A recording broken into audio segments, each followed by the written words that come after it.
Now, yeah, sorry. Sorry, that's my problem. No, that's all right. Thanks. If you look at these 100 to 200 cases, how has this developed, let's say, since the 1990s? Is that a stable number? And how many of these cases are directly linked medically to peanuts? Or are there cases where the evidence is much more indirect at best? Yeah. To answer the first question, it's increasing, and it's particularly increasing in young children. So basically, I think it's, trying to get this right, I read this last week, in children who are under 3, something like 6% of them are allergic to some food allergen, one of those big 8, and it, basically the numbers go down the older the kid gets, but as time goes on, the overall numbers are increasing.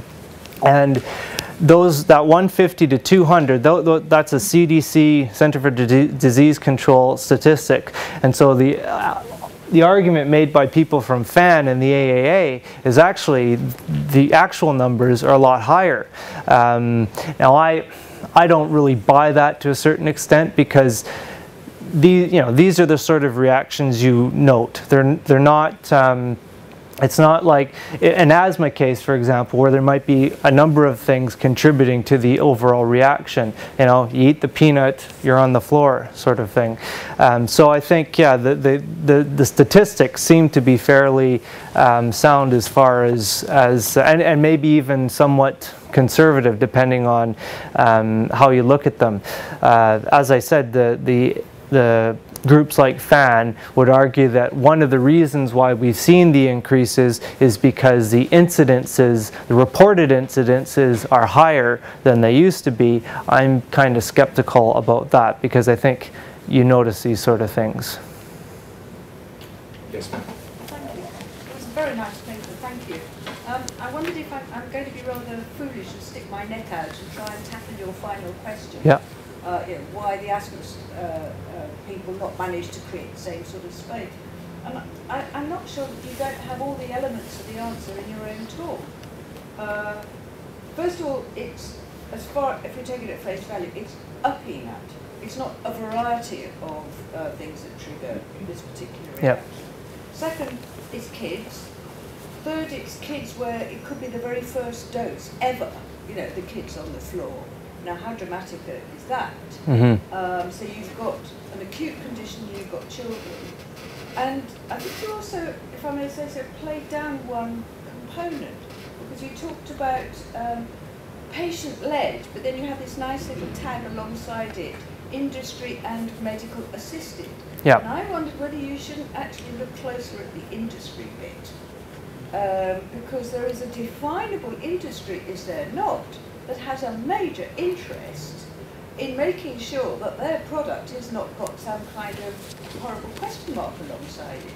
And I'm not quite sure there's anything parallel, I've been trying to think about it during the discussion, that you can identify with a commercial interest, there's an equivalent in your asthma story.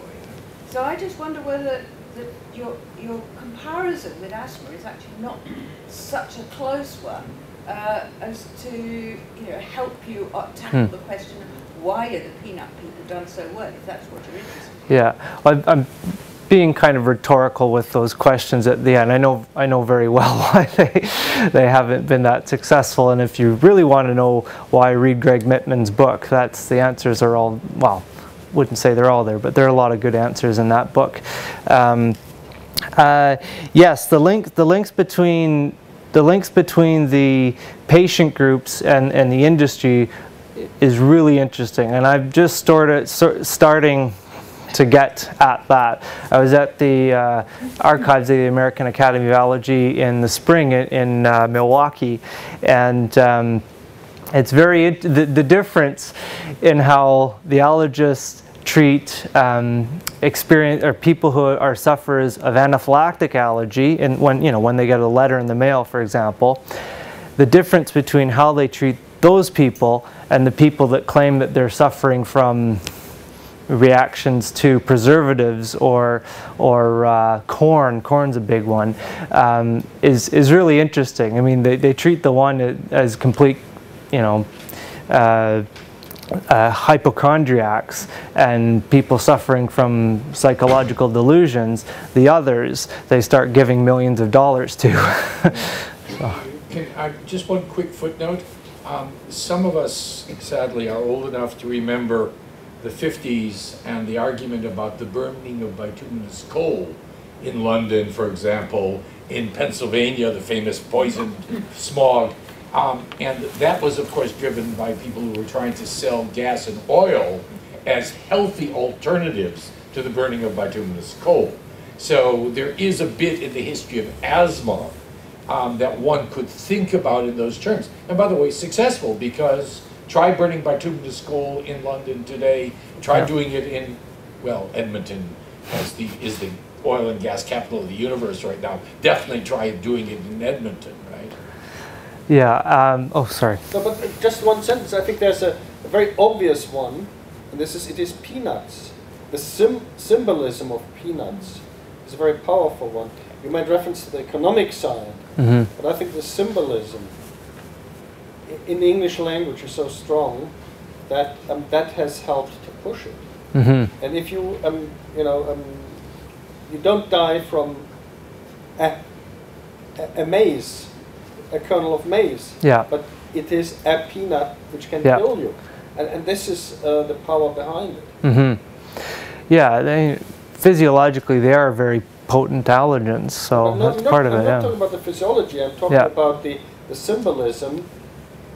What's the meaning of peanut? Yeah.